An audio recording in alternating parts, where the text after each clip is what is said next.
Kuri iki cyumweru ku itariki ya 19 y'ukwezi kwa 10 mu mwaka wa 2025, Perezida wa Senegal Bassirou Diomaye Faye yasoje uruzinduko rw'iminsi 3 yagiriraga mu Rwanda. N'uruzinduko rw'amateka kubera ko rwasinyiwemo amasezerano y'imikoranire mu nzego zitandukanye zirimo ubuhinzi, ubworozi, iterambere n'ubuzima hagati y'u Rwanda na Senegal.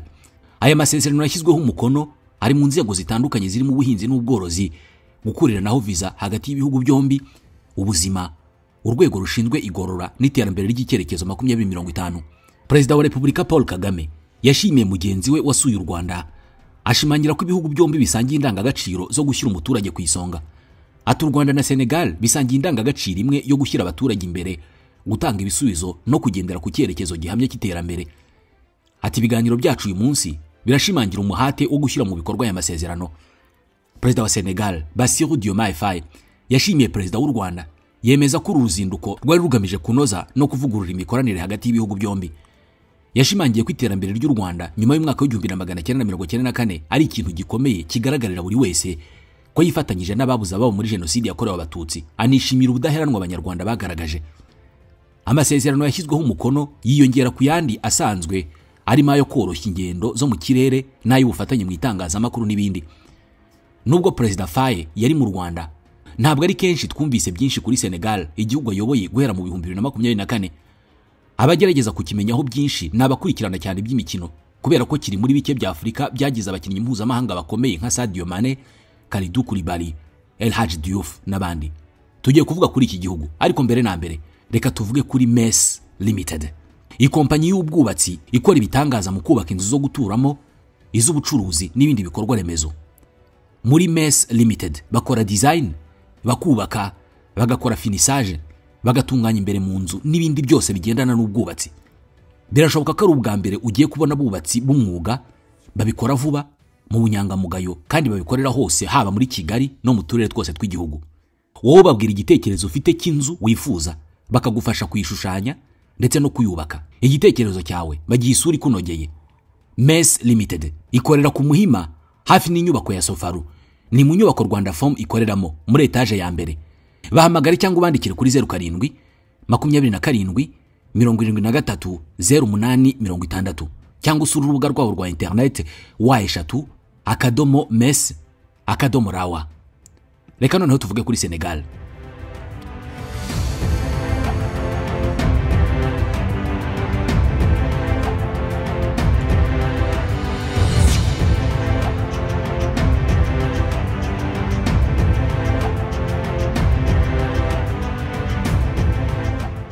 Iyi Senegal abanyarwanda bemerewe kujyamo nta visa, iri mu burengerazuba bwa Afurika, ikaba ihana imbibi na Mauritania mu majyaruguru, Mali ikaba mu burasirazuba, Guinea Bissau ikaba mu majyepfo, mu burengerazuba hakaba inyanja Atlantique. Senegal ifite umwihariko isangiye na Afurika y'Epfo, umwihariko wo kuba ifite ikindi gihugu kirimo imbere ari cyo Gambia. Ni igihugu giherereye ahagana mu majyepfo ya Senegal. Abareba neza ku ikarita ya Afurika, hari ibice bimwe na bimwe bya Senegal ushaka kuvamo wambuka kujya mu bindi, bikagusaba kubanza guca muri Gambia. Gambia nta kindi gihugu bihana imbibi kitari Senegal, usibye inyanja Atlantique iri mu burengerazuba. Senegal izengurutse Gambia. Uyu mwihariko w'igihugu kiri mu kindi, Senegal iwusangiye na Afurika y'Epfo, aho Lesotho ari igihugu kigenga ariko kiri rwagati muri Afurika y'Epfo. Mu mwaka wa 2017 muri Gambia higeze kuba gashya kubera iyo miterere yayo. Uwari Perezida Yahya Jammeh yatsinzwe amatora, atsindwa n'uwitwa Adama Barrow, ari nawe uyoboye iki gihugu uyu munsi. Maze Yahya Jammeh yanga kuva ku butegetsi. Umuryango w'ibihugu byo mu burengerazuba bwa Afurika CEDEAO wafashe umwanzuro wo kujyana ingabo zikamuvana ku butegetsi ku ngufu, maze Senegal ibabwira ko ingabo za CEDEAO zose atari ngombwa. Bwakeye ingabo za Senegal zazengurutse imipaka yose ya Gambia. Yahya Jammeh abona ko amazi atakiri yayandi, afata indege ahunga igihugu. Reka twigarukire kuri Senegal. Ni igihugu cyahoze gikolonijwe n'Ubufaransa. Ku itariki ya 20 y'ukwezi kwa 8 mu 1960 nibwo Senegal yabonye ubwigenge, yigobotoye ubukoloni bw'Abafaransa, ndetse guhera ubwo initandukanya na Mali bari bahuriye mu cyitwa Mali Federation. Kuva mu 1960 Senegal imaze kuyoborwa n'abakuru b'igihugu batandatu, barimo Bassirou Diomaye Faye uriho ubu. Ni igihugu gifatwa nk'ikigendera kuri demokrasi guhera mu myaka y'2000, kubera ko perezida umwe avaho hajya hundi binyuze mu matora, kandi bigakorwa nta mvururu. Senegal ni igihugu gituwe n'abaturage basaga miliyoni 18. N'abaturage bari mu moko atandukanye, ariko ubwoko bunini bukaba ari ubwitwa Wolof, bwihariye 40% by'abaturage b'igihugu cyose. Ni ubwoko bukunze gutura mu gice cy'amajyaruguru ashyira uburengerazuba bwa Senegal. Ubwoko bwa kabiri bunini muri Senegal ni Fula n'ubwitwa Serer. Bagira andi moko aza hafi mu kugira abaturage benshi nka Mandinka, Jola na Sonenke. Perezida Faye uri ubu akomoka mu bwoko bw'abaserere, bakunze gutura rwagati muri Senegal no mu bice byo mu burengerazuba. Abaturage benshi ba Senegal batunzwe n'ubuhinzi kubera ko butunze abarenga 70%, abandi bagakora uburobyi mu nyanja ya Atlantique, ubucukuzi bw'amabuye y'agaciro ndetse no mu bukerarugendo, naho harimo abaturage benshi bahakora. Iki gihugu kandi gifite urwego rw'amabanki ruteye imbere cyane, ndetse n'ibijyanye n'itumanaho biteye imbere. Dakar ni umurwa mukuru, ni umujyi bakunda kwita Paris d'Afrique, bitewe ahanini n'iterambere kataje umaze kugeraho, bigakubitana no kuba Ubufaransa aribwo bwahakolonije. Uvuye i Kigali ujya Dakar ni urugendo rworoshye muri iki gihe, dore ko kompanyi ya Rwandair isigaye igera muri uyu murwa uri ku nkengero z'inyanja ya Atlantique. Ku munyarwanda biba ari agahebuzo gukora urugendo nkuru cyangwa se urundi rurerure uri mu ndege y'iwanyu. Impamvu ni imwe, biba bisa naho uri mu rugo rw'umuturanyi wawe, kubera ko usibye kuba abakozi bo mu ndege muba mutamenyeranye, ibindi byose biba ari nk'iby'iwawe. Rwandair igera i Dakar inyuze i Cotonou muri Benin cyangwa Abidjan muri Côte d'Ivoire. Ni urugendo rumara nibura amasaha 13, hafi 1/2 cy'umunsi. Ururimi rukoreshwa muri iki gihugu rwitwa Wolof. Ku munyarwanda kurwumva uba utazi iyo biva niyo bigana. Ibyo birumvikana. Nko kuvuga ngo meze neza muri uru rurimi uravuga uti mangifi. Washaka kuvuga uti yego ni wow. Naho kuvuga uti nitwa cyangwa se izina ryanjye ni runaka ni mangitudu. Ikindi kandi umubare munini w'abaturage bo muri Senegal bavuga neza igifaransa nk'ururimi rwabo rwa kabiri. Icyongereza cyo ni gike kubera ko bakoronijwe n'Ubufaransa nkuko twabivuzeho mu kanya. Ibi byatumye n'amashuri yabo yiganzamo cyane igifaransa, ku buryo n'umucuruzi w'inyanya mu isoko abavuga igifaransa.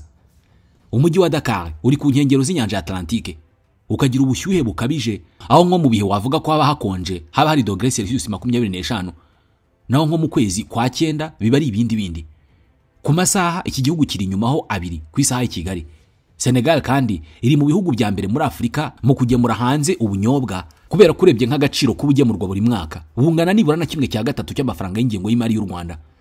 Tugarutse muri Dakar, izina n'ubundi rikomoka ku giti kizwi nka tamarinde, ushatse wagereranya n'ubunyobwa cyangwa se imikunde ku bantu bavukiye mu cyaro. Ubwangerageje gusanisha n'ibyo tuzi mu Rwanda. Ibyo wabona muri Dakar bigendanye n'amateka ya Afrika byo ni byinshi, ariko ku muntu uzagira amahirwe yo gusura iki gihugu hari iby'ingenzi utacikwa. Duhereye nko mu burengerazuba bw'uyu mujyi, hari ikirwa cyitwa Gore, kibumbatiye amateka y'ubucakara bwakorewe abanyafrika batwarwaga mu bwato bakajya gukoreshwa imirimo y'uburetwa mu bihugu by'Uburayi. Ku kirwa cya Gore giherererwa hagati mu nyanja, hari inzu yakorerwagamo ubucuruzi bw'abanyafrika bajyanwaga mu Burayi mu bikorwa by'ubucakara. Kuri iki kirwa hari inzu ndangamateka igaragaza neza inzira abirabura b'abanyafrika banyuzwagamo. Yubatswe mu myaka y'1776, ikaba yarayoborwaga n'umugore w'umunyafrika wari ufite inkomoko mu Bufaransa. Aha muri iyo nzu iri ku kirwa kiri mu nyanja ni abanyafrika bafungirwaga mu mwijima musa, aho batashoboraga kumva ikindi kintu icyo ari cyo cyose. Babaga bahambiriye iminyururu ku bikuta, imigongo yabo isa nifatanye n'urukuta ku buryo badashobora kwinyeganyeza. Babaga baratatanyijwe, ni ukuvuga abana, abagore n'abagabo, buri cyiciro kiri ukwacyo. Uwo mugore rero ni nawe wari ufite ubwato bwabakuraga aho ngaho bukabajyana mu bihugu by'Uburayi, kandi nabwo bwagendaga baboshye. Mu 1962 nibwo Boubacar Joseph Ndiaye wavukiye i Gore, wanabaye mu gisirikare cy'Ubufaransa, yagize uruhare rukomeye mu gutunganya iyi nzu igirwa ingoro ndangamateka. Kugira ngo ugere kuri iyi ngoro bigusaba gutega ubwato buhaguruka buri minota 30. Mu bindi bimenyetso ndangamateka ushobora gusura muri Senegal by'umwihariko i Dakar ni Monument de la Renaissance africaine. Nicyo kibumbano kirekire muri Afrika, gifite metero 52, cyakozwe kijya kunganishwa na Statue de la Liberté iri mu mujyi wa New York muri Leta Zunze Ubumwe za Amerika. Iki kibumbano kiri rwagati mu mujyi, nicyo kirango cyawo. Gikoze muri bronze na cuivre, giherereye ku musozi wa Mamel. Gusura aha hantu habumbatiye amateka ya Afrika bisaba kwishyura amasefa 4,000, arasaga 10,000 by'amanyarwanda, ubundi ugatambagizwa hose. Ukiboneye inyuma wagira ngo ni ikibumbano gisanzwe, ariko imbere ni nk'inzu y'amagorofa, kubera ko kugira ngo ugere hejuru mu bushorishori bisaba kuzamukira muri ascenseur. Iki kibumbano kigizwe n'ishusho y'umugore, umugabo n'umwana. umugore agaragara asa n'uri inyuma akuruwe n'umugabo uteruye umwana mu kiganza kimwe. Hanyuma ishusho y'uyu mwana ibitunga ukuboko hejuru bishatse gusobanura ngo ahazaza heza. Ikibumbano cyose gisobanuye ngo ikinyejana kiri imbere ni cyiza kurusha igishize. Ikinyejana gishize bigaragazwa n'ikiganza cy'umugore kiba kireba inyuma. Ukinjira muri iyi ngoro uhingukira ahantu hari amabendera y'ibihugu byose bya Afurika. Hari ekran cyangwa se icyo bavuga ko ari televiziyo zigaragaza uburyo iki kibumbano cyubatswe kuva mu isiza kugera gitashywe.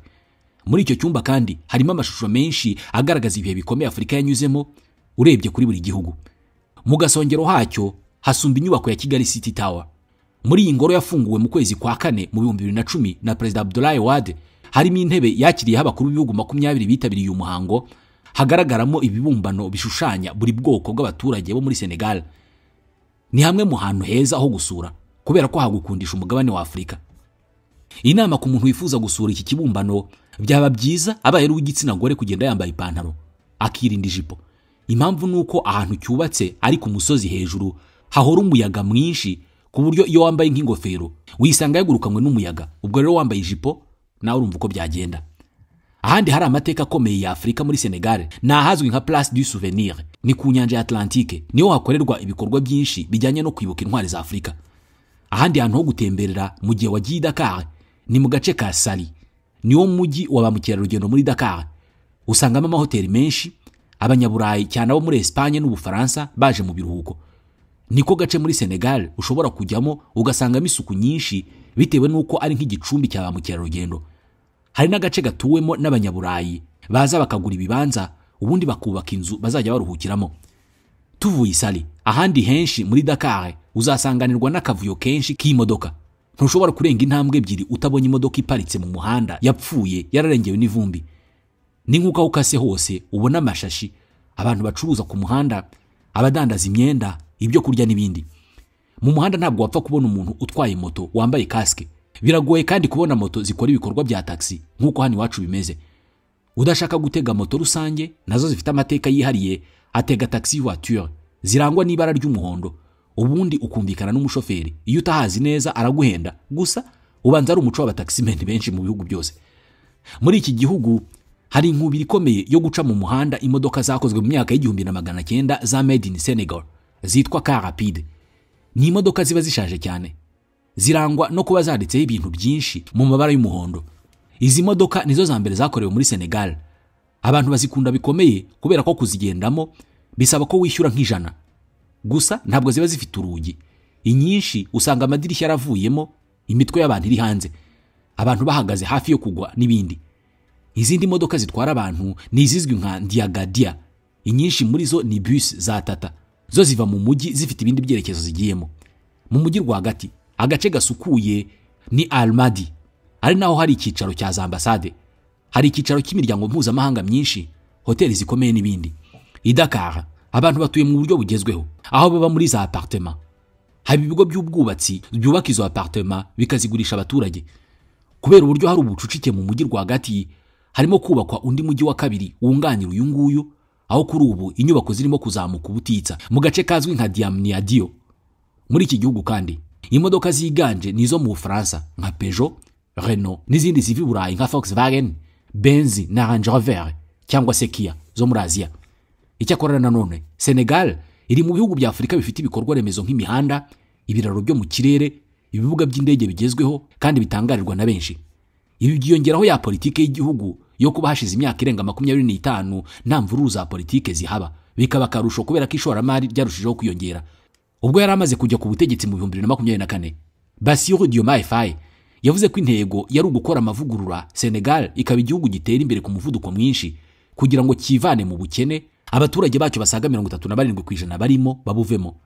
Zimwe mu nzira Diomaye Faye yagombaga gukoresha ni ugusubiramo amasezerano igihugu cye cyagiye kigirana n'amahanga mu nzego z'ingenzi nk'ubucukuzi bw'ibikomoka kuri petrol, ubucukuzi bwa gaze, ubw'amabuye y'agaciro n'uburobyi. Diomaye Faye yavugaga ko menshi mu masezerano igihugu cye cyagiye gisinya bacyubikagaho urusyo, ugasanga abanyamahanga batwara amafaranga menshi kurusha ay'igihugu gisigarana. Mu bindi Diomaye Faye yiyamamaje asezeranya abaturage no gucunga neza ibya rubanda no guhangana n'ibibazo by'ibiciro ku masoko kugira ngo abanyasenegal babone ibyangombwa nkenerwa ariko badahenzwe. Ibi byo bishobora kutazaba ikibazo gikomeye kuri Faye kubera ko urwego rw'amabanki arufitemo ubunararibonye cyane, yarukozemo kandi ni nabyo yize, nubwo muri politike ubwenge bwo mu ishuri gusa buba budahagije. Mu bindi Diomaye Faye ashyize imbere harimo guteza imbere ishoramari ry'imbere mu gihugu ku buryo inzego zikomeye z'ubukungu ziba mu maboko y'abene igihugu aho kubiharira abanyamahanga.